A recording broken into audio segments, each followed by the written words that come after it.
Maintenant, on va faire l'original, c'est-à-dire la transformer en z inverse.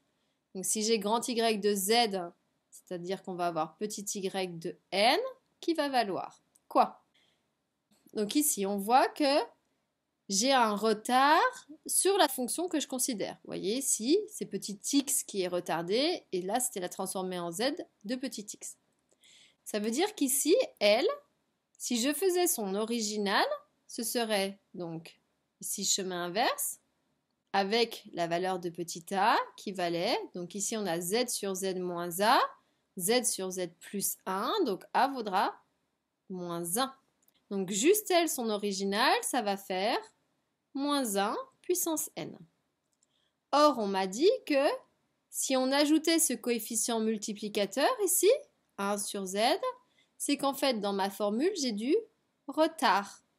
Donc, ça veut dire que je vais devoir retarder cette fonction ici. Et j'ai un retard de combien? On a dit qu'on avait un retard de 1 unité. Donc ici, on va retarder L de 1 unité. Ça veut dire que dans ma formule, tous les n seront remplacés par n moins n0. Donc ici, ça va faire moins 1 non plus puissance n, on a dit n moins n0, donc n moins 1. Alors, si vous avez écrit comme ça, il faut ajouter la condition si. Donc n moins 1 positif, c'est-à-dire n plus grand que 1, c'est-à-dire pour bien avoir une puissance positive ici.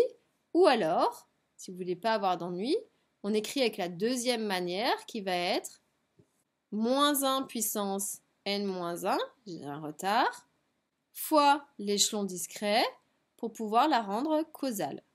E de n moins 1. Comme ça, je n'ai pas ajouté ma condition n supérieur ou égal à 1. Deux manières de faire, à vous décider celle qui vous convient le mieux.